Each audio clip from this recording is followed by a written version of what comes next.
Tapos, naglabas ako ng dalawang pork chop dito. Malalaki naman siya.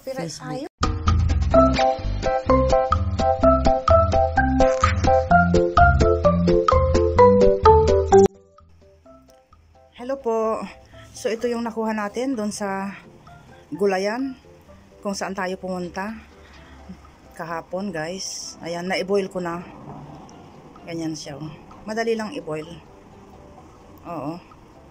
And then, maggisa tayo ng 1 kilong sibuyas.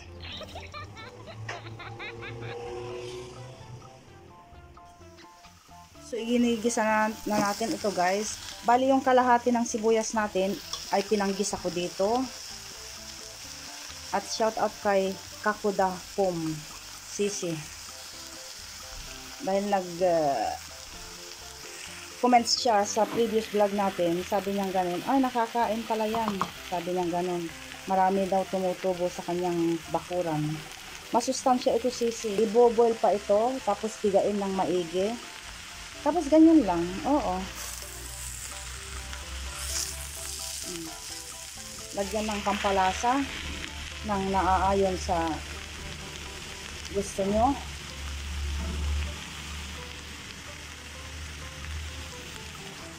Gawin natin pang toppings yun. So, nakapag-plating na tayo, guys. Done na tayo sa ating dandelion.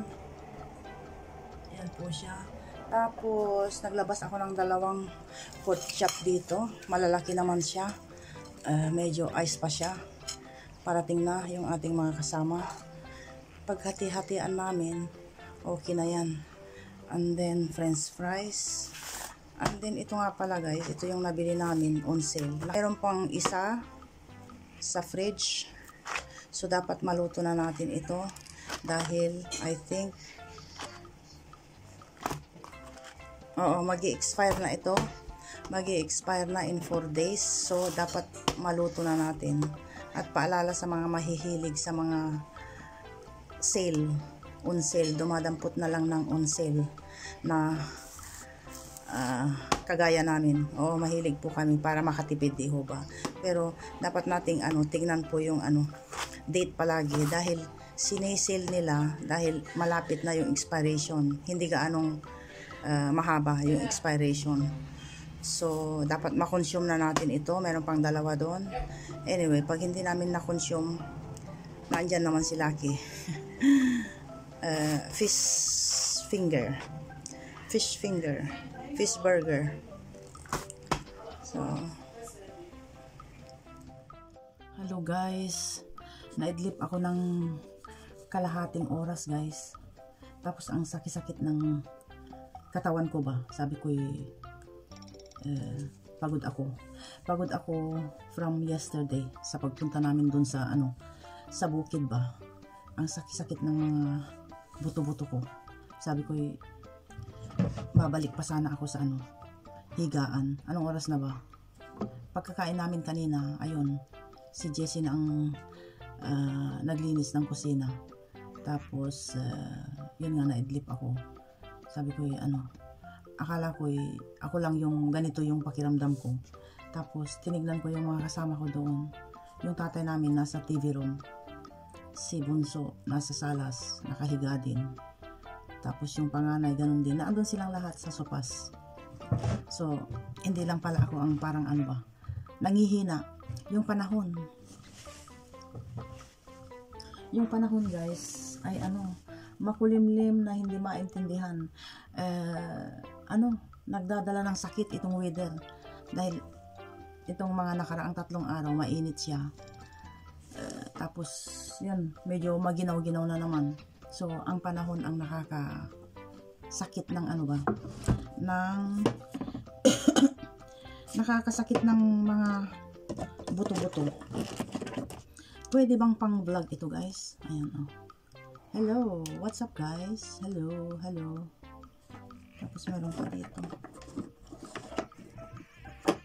Ayan. And then, ito pa. Maalala ko, guys, dahil nga April ang buwang ito, so it means April Falls, pero tapos na yung April Falls. So yun po ang topic natin na naisipan kong i-share sa inyo dahil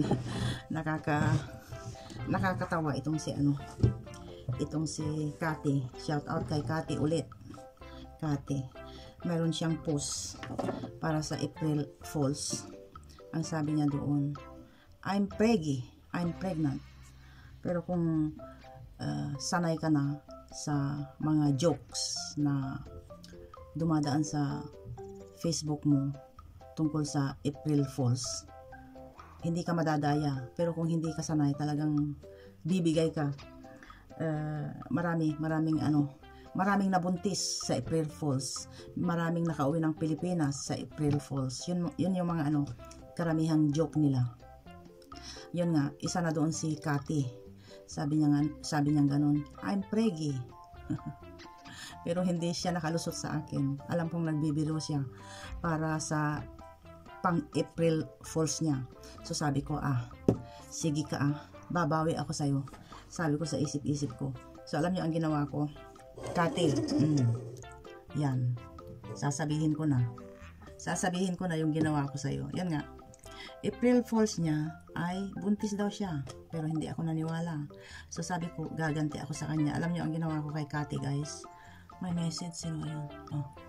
Ang ginawa ko sa kanya naman, sabi ko sa kanya, Cathy, sabi kong gano'n sa kanya, lumabas ka ng villa, lumabas ka ng trabaho mo, na andito ako sa gate mo, nasa labas ako, sabi kong gano'n. Dahil may pinuntahan kami sa may malapit sa bahay mo. So sabi ko, dadaanan muna kita. So halika. Sabi kong gano'n. Magkita lang tayo, sandali, saglit. Lumabas ka sa gate mo, sabi kong gano'n. Anong ginawa niya? Dali-dali siyang lumabas sa gate, guys. Dali-dali siyang lumabas sa gate. Asan ka na? Sabing gano'n sa akin. Pero, ang hindi niya alam, yon ang pang April Fools ko. Pinapalabas ko siya sa may labas ng gate niya. Pero ang totoo, naandito ako sa bahay, guys. So, ayun. Natira ko siya doon. I got you, Cathy. May mga April Fools na kung minsan, yun nga sabi ko, nafu-fool ka talaga, naniniwala ka. Nakakatuwang mga jokes ba? Pero, sometimes din, may mga nakikita kang post doon sa Facebook mo na ang alam mo'y biro-biro lang, pero ang totoo pala yun. So yun ang gusto kong i-share sa inyo, guys, na meron pong nangyaring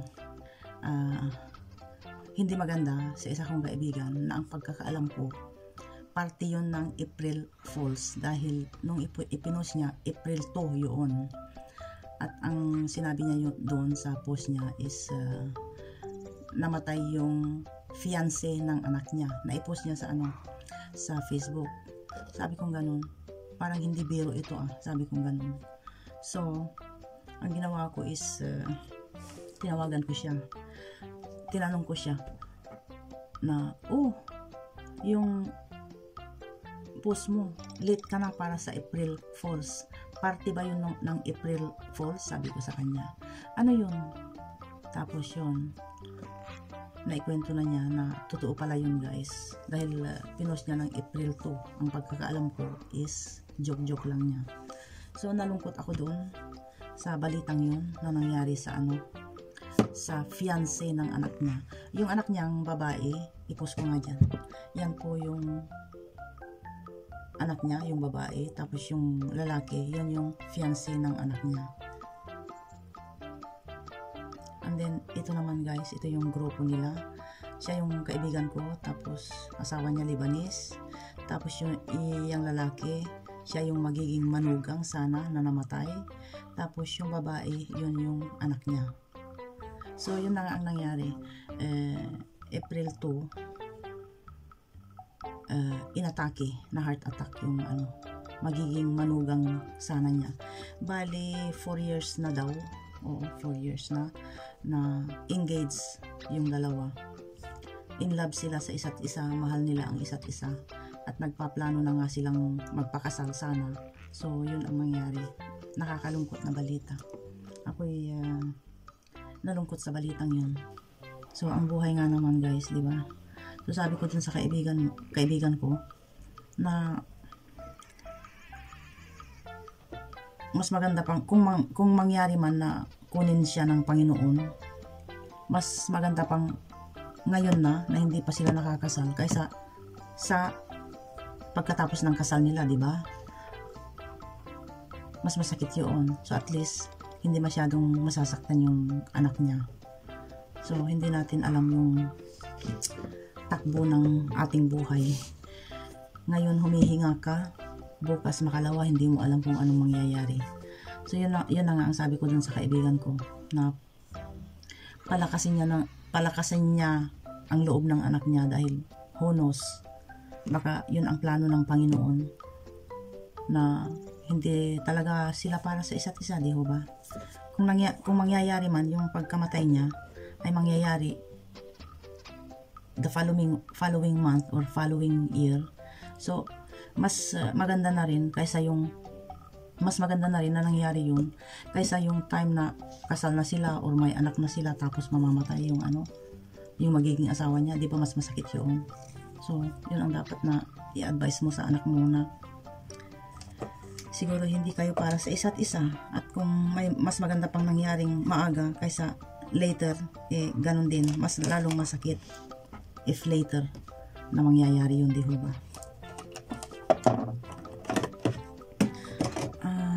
Ano ba yung sinasabi ko? Ayun, mga tulog na yung ating mga kasama doon. Afternoon pa naman, guys, dahil nga sa weather, kaya yung weather makulimlim na. Pati si Lucky, guys, pati si Lucky, ayun si Lucky, yan, pati si Lucky na andun siya, oh.